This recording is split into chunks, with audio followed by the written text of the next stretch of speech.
Hello everybody. അപ്പോൾ എട്ടാണത് ശുഭദിനം. അപ്പോൾ രാവിലെ തന്നെ എണീറ്റ് നമ്മളൊരു സ്ഥലം വരെ പോവാണ്. എറണാകുളം ഡിസ്ട്രിക്റ്റിലുള്ളവർക്ക് പോകാൻ പറ്റുന്ന ഒരു one day drive ഡെസ്റ്റിനേഷനാണ് Abhayaranyam, Kaprikkad, eco tourism, അതും അല്ലെങ്കിൽ കപ്രിക്കടവ് മിനി സൂ എന്ന പേരിലാണ് നമ്മൾ ഈ സ്പോട്ട് അറിയപ്പെടുന്നത്. അപ്പോൾ നമുക്ക് അകത്ത് കയറി കഴിഞ്ഞാൽ പാർക്കിംഗ് ഫെസിലിറ്റി ഒക്കെ അവിടെ തന്നെ ഉണ്ട്. ഞങ്ങൾ അവിടെ ചെന്നപ്പോൾ ചെറിയ മഴയൊക്കെ ഉണ്ടായിരുന്നു. അതുകൊണ്ട് തന്നെ ഒരു കയ്യിൽ കുടയും മറ്റേ കയ്യിൽ ഫോണൊക്കെ പിടിച്ച് വീഡിയോ എടുക്കുന്നതുകൊണ്ടാണ് ഇച്ചിരി ഷെയ്ക്കായിട്ട് കാണുന്നത്. പിന്നെ ദേ ഈ നിൽക്കുന്ന സംഭവം ഇല്ലേ, ഇത് കണ്ടിട്ട് എൻ്റെ ചേട്ടൻ പറയാം മരം താഴ്ത്തോട്ട് വളർന്നതാവും. പിന്നെ ഇവിടുത്തെ ഒരു മെയിൻ ഹൈലൈറ്റ് എന്ന് പറയുന്നത് ആനയാണ്. പിന്നെ ഇവിടെ നിന്ന് നമ്മൾ ടിക്കറ്റൊക്കെ എടുത്ത് നടന്നു വന്നപ്പോൾ ഇങ്ങനെ ഒരു ബോർഡ് കണ്ട് അതിലിവിടെ എന്തൊക്കെ പ്ലാന്റ്സ് ആൻഡ് ട്രീസ് ഒക്കെ ആണുള്ളതെന്ന് എഴുതിയിട്ടുണ്ട്. ചെത്തി, ചെമ്പരത്തി, റോസ്, മുല്ല, റംബൂട്ടാൻ അങ്ങനെ 70ഓളം ഉണ്ട്. ഫോട്ടോസും റീൽസും ഒക്കെ എടുക്കാൻ പറ്റിയ ഒരു സ്ഥലം തന്നെയാണിത്. പിന്നെ ഞാൻ പറഞ്ഞല്ലോ മഴയായിരുന്നു, കൂടെ ഷൂസും. മഴ, ചെളി, ഷൂസ്, അതും വൈറ്റ് ഷൂസ്. ആഹാ അന്തസ്. പിന്നെ അകത്തേക്ക് ചെല്ലുമ്പോൾ ഇതേപോലൊരു വാക്ക് വേ നല്ല രീതിയിൽ സെറ്റ് ചെയ്തിട്ടുണ്ട്. അതൊക്കെ കഴിഞ്ഞ് കുറച്ചുകൂടി നടന്നപ്പോൾ ഇതേപോലെ കപ്രിക്കാട് മിനി സൂ എന്നൊരു ബോർഡ് വെച്ചിട്ടുണ്ട്.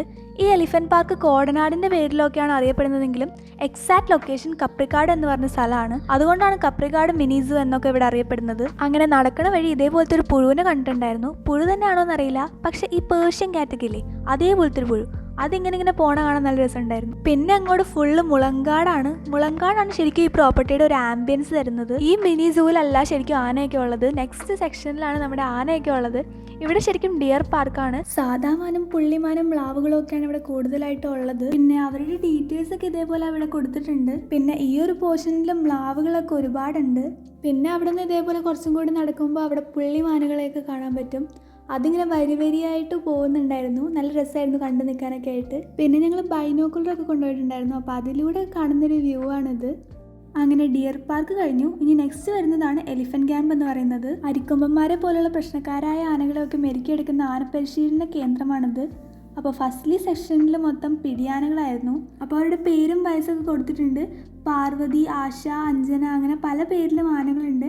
അതിൽ എനിക്ക് ഏറ്റവും ഇഷ്ടപ്പെട്ടത് ആശേനായിരുന്നു. ഇതാണ് ആശ. ആശ ഭയങ്കര ക്യൂട്ടായിട്ട് ഫുൾ ആക്റ്റീവായിരുന്നു. ഇതേപോലെ ഡാൻസ് ഒക്കെ ആയിരുന്നു. അതൊക്കെ ഇങ്ങനെ കണ്ട് ആസ്വദിച്ച് നിൽക്കാൻ നല്ല രസമുണ്ടായിരുന്നു. പിന്നെ ഇതൊക്കെ കഴിഞ്ഞ് കുറച്ചും കൂടി പോകുമ്പോഴാണ് ആനേനെ ചട്ടം പഠിപ്പിക്കുന്ന സ്ഥലമുള്ളത്. പീലാണ്ടി ചന്ദ്രു എന്ന് പേരുള്ള ഒരു ആനയായിരുന്നു അവിടെ ഉണ്ടായിരുന്നത്. ചന്ദ്രുവിന് ഇപ്പം 49 വയസ്സാണ്. അപ്പോൾ ഇതാണ് നമ്മുടെ പീലാണ്ടി ചന്ദ്രു. ആളൊരു കില്ലാടി തന്നെയാണ്. ഏകദേശം 8-9 ആൾക്കാരെയൊക്കെ കൊന്നതിന് ശേഷമാണ് ആളെ ഇങ്ങോട്ട് കൊണ്ടുവന്നത്. അവനെ ഏകദേശം ഇപ്പോൾ 6-7 വർഷമായിട്ട് ഇവിടെ മെരുക്കിക്കൊണ്ടിരിക്കുകയാണ്. പിന്നെ ഇവിടെ ദേ ചന്ദ്രുവിനെ പറ്റിയുള്ള ബോർഡും കൂടി വെച്ചിട്ടുണ്ട്. ഇപ്പോൾ സീസൺ അല്ലാത്തത് കൊണ്ടും നമ്മൾ പോയത് ഇടദിവസം ആയതുകൊണ്ടും വലിയ റഷൊന്നും ഉണ്ടായില്ല. വീക്കെൻഡ്സിലും വെക്കേഷനിലൊക്കെ വരാൻ പറ്റിയൊരു സ്ഥലം തന്നെയാണ്. പിന്നെ അങ്ങോട്ടേക്ക് പോണ വഴി കുറച്ചും കൂടി ബ്യൂട്ടിഫുൾ ആയിട്ട് തോന്നിയത് ഇതേപോലത്തെ ഏറുമാടങ്ങളായിരുന്നു. 1-2 ഒക്കെ ഉണ്ടായിരുന്നു. അതിൽ 2ലും കയറിയിട്ടുണ്ടായിരുന്നു. അപ്പോൾ ട്രീ ഹൗസിൽ നിന്നുള്ളൊരു വ്യൂ ആണിത്. നല്ലൊരു ആംബിയൻസിൽ തന്നെയാണ് ഇത് സെറ്റ് ചെയ്തിരിക്കുന്നത്. എനിക്കെന്തായാലും ഭയങ്കരമായിട്ട് ഇഷ്ടമായി. പിന്നെ അങ്ങോട്ടേക്ക് നടക്കുന്ന വഴി ഒന്ന് റിലാക്സ് ചെയ്യാൻ ഇതേപോലെ ഹട്ടൊക്കെ ഉണ്ടായിരുന്നു. ഈ കാണുന്നതാണ് ആനകളുടെ കുളിക്കടവ്. പിന്നെ വരുന്നത് കഫറ്റേരിയയും പിന്നെ ഒരു ചിൽഡ്രൻസ് പാർക്കും വരുന്നുണ്ട്. അപ്പോൾ ഇത്രയൊക്കെ ഉള്ളൂ. നടന്നു വന്ന ക്ഷീണത്തിൽ ഞങ്ങളൊരു ചായ കുടിച്ചിട്ടാണ് ഇറങ്ങിയത്. പിന്നെ അതൊക്കെ കഴിഞ്ഞ് ഞങ്ങൾ നേരെ പോയത് ചോക്ലേറ്റ് ഫാക്ടറിയിലേക്കായിരുന്നു. കോക്കോ റിച്ച് എന്നാണ് ഈ ഫാക്ടറിയുടെ പേര്.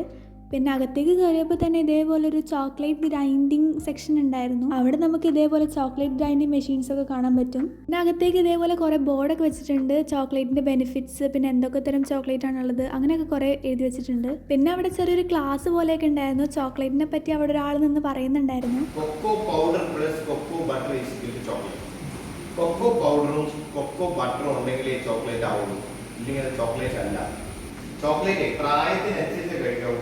അങ്ങനെ കുറച്ച് കാര്യങ്ങൾ ചോക്ലേറ്റിനെ പറ്റി പറഞ്ഞു തന്നു. കാരണം ചോക്ലേറ്റ് കഴിക്കുന്നത് ഹാപ്പി ഹോർമോൺസിന് വേണ്ടിയാണ്. പിന്നെ നമ്മൾ എന്തെങ്കിലും എക്സാമിന് പോകുന്നതിന് മുന്നെയോ അല്ലെങ്കിൽ പഠിക്കുന്നതിന് മുന്നോ ചോക്ലേറ്റ് ഒക്കെ കഴിച്ചാൽ ഭയങ്കര ഓർമ്മശക്തി ആയിരിക്കും. അങ്ങനെയൊക്കെ കുറേ കാര്യങ്ങളൊക്കെ പറഞ്ഞു തന്നു. അവിടെ നിന്ന് തന്നെ ഫ്രഷ് ആയിട്ട് ഉണ്ടാക്കുന്ന ഡോണറ്റ്സ് ഒക്കെ ഉണ്ടായിരുന്നു. പിന്നെ നമ്മൾ ട്രെൻഡിങ് ആയിട്ടുള്ള പിസ്താഷ്യോ, കുനാഫ ചോക്ലേറ്റ് ഒക്കെ ഉണ്ടായിരുന്നു അവിടെ. അതൊക്കെ കഴിഞ്ഞ് ഞങ്ങൾ നേരെ പോയത് ഗ്രാൻഡ് മലബാർ റെസ്റ്റോറൻറ്റിലേക്കായിരുന്നു. അവിടെ നിന്ന് ഒരു ബിരിയാണി ഒക്കെ കഴിച്ച് നേരെ വീട്ടിലേക്ക് വിട്ടു. അപ്പോൾ അത്രേ ഉള്ളൂ. എല്ലാവർക്കും ഇഷ്ടപ്പെട്ടു എന്ന് വിചാരിക്കുന്നു. And tata bye bye, see U.